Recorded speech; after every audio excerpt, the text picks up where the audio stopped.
Hello, everyone. Thank you for listening once again to one of the Oxford Economics occasional podcasts. My name is Gabriel Stein.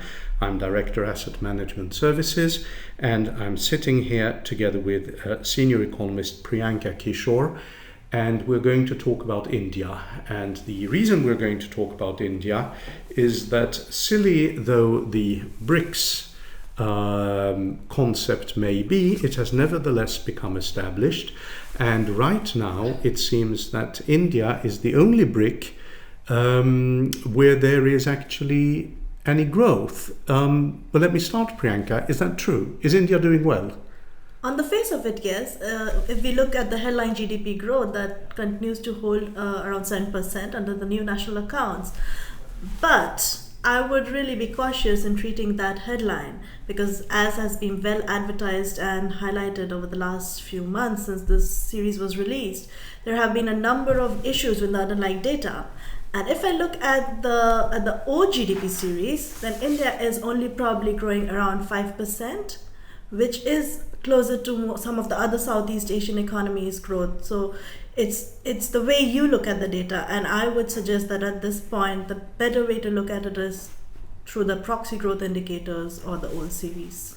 And the proxy growth indicators are? I would look at industrial production data, I would look at auto sales data, I would look at credit growth data, I would look at import growth data. And all of these are saying that yes, there is a recovery underway, but it is not as robust as 7%. And also it's a fragile recovery in the sense that it's uneven, and how much it can sustain is pretty much open to speculation at this point of time.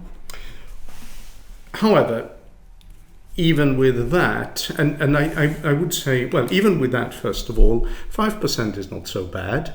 And it sounded as if the proxy indicators you were talking about were heavily slanted towards industry and manufacturing. What about the service sector? Because in China, for instance, we're seeing the service sector actually doing rather better than manufacturing. Well, that's right, Gabriel, and that's because to a certain extent, although 60% of India's GDP comes from services sector, the country is practically no indicator of service sector growth that is published.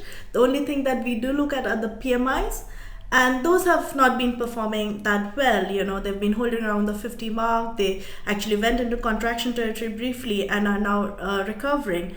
What one could probably look at is the commercial vehicle sales, which is sometimes used as a proxy indicator, a far-fetched proxy indicator, I would say, of services industry growth.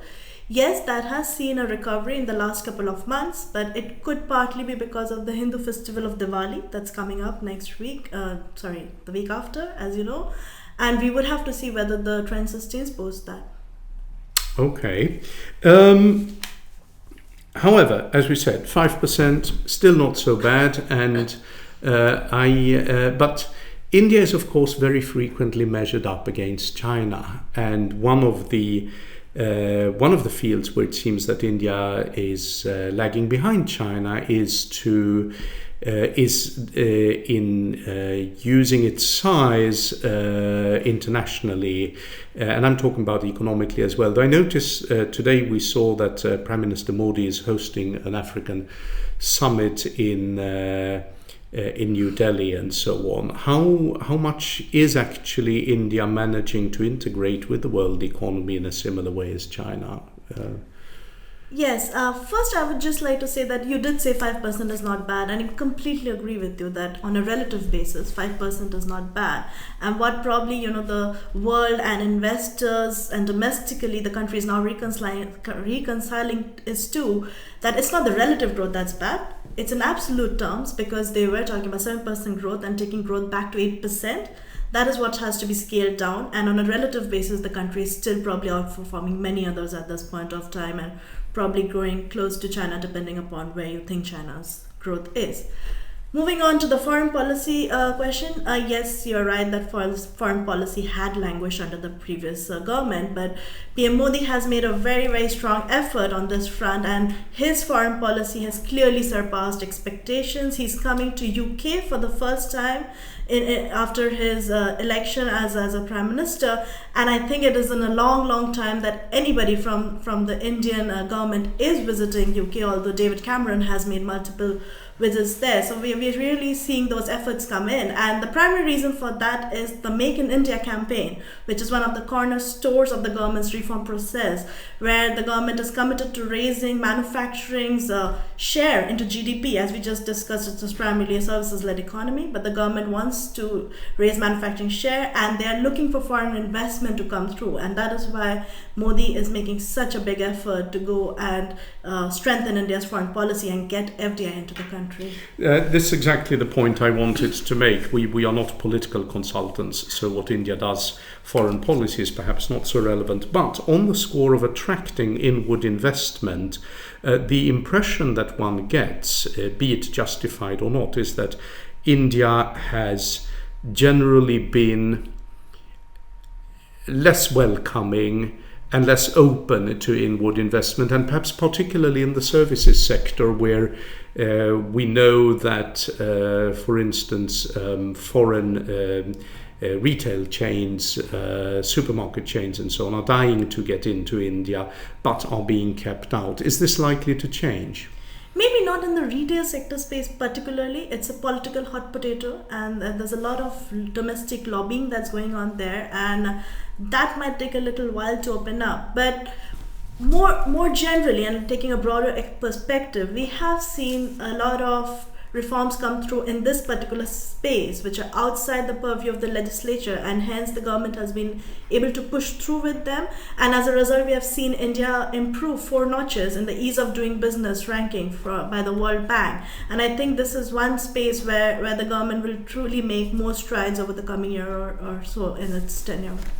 Okay, let me move over directly perhaps to some more immediate issues. What's happening with the Reserve Bank and with monetary policy, given where inflation is and so on? And what does that mean for the exchange rate of the rupee? Sure, Gabriel. I think our RBI has done a good job. While it paused in between, which I did not completely approve of, it went ahead with a 50 basis point cut in the last monetary policy meeting, and cumulatively that has brought easing this year to 125 basis points. Going ahead, as we've been writing, disinflation is nearing its end, and that is more because of helpful base effects fading away rather than strong inflationary pressure building up. But that would constrain the RBI in terms of its threshold level of 6% in 2016, and constrain somewhat its ability to support growth in a substantial way as it did in 2015. So I would say, given that the risks overall are still towards the downside for growth, and we are in a challenging global environment, we might see, this is not a baseline case, but there's a risk that there's another 25 basis point cut from the RBI, but a more substantial easing than that seems difficult unless we see renewed decline in inflation going ahead.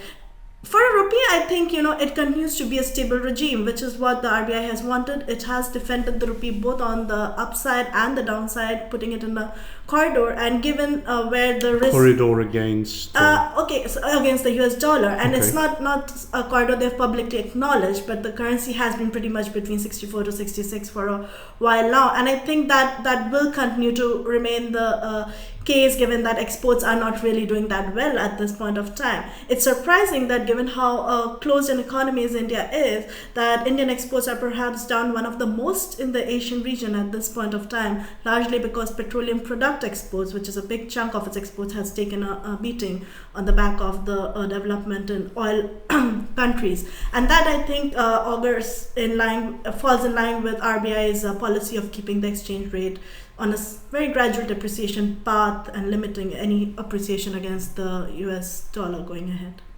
Are we talking only about the dollar? Because of course we have seen in China how a strengthening dollar and the currency pegged to the dollar means that you're actually appreciating against everyone else. So there have been, so as we know, the Chinese devalued in August? Yes. Is there any likelihood that the Reserve Bank of India may attempt something similar, adjust the corridor so that the rupee doesn't simply follow the dollar upwards? I don't don't think so. I don't think they're as targeted in terms of focusing their policy actions on the currency. They're more in terms of managing the flows that come in on a day-to-day basis, and the dollar matters the much more for India because US is one of the largest trading partners. But even on a real basis, they would just like to maintain a stable trajectory than likely to lead to strong moves. And other Indian assets for the investor in emerging markets, what's the outlook? Bonds are really hot, or were really hot, because they opened up the market a bit more in the last monetary policy statement. They also allowed investors to come into state government bonds. So of course, depending upon how the Q4 pans out, how Fed rate liftoff pans out, and what happens in China, the potential for more money to come into the bond market, I think, is higher than as compared to more money coming into equities, where valuations are much more expensive and we are seeing much more cautious outlook, and with probably limited rate cuts out ahead, people are more likely to take profits and consolidation on that front. Okay, so rounding up, could do better. Is that the final verdict? India has done great things, but could do better. Could do better, still not beating China, but has the potential. Okay. Thank you very much, Priyanka. Thank you, everyone, for listening. We will be back with further podcasts as and when in the future. Thank you all.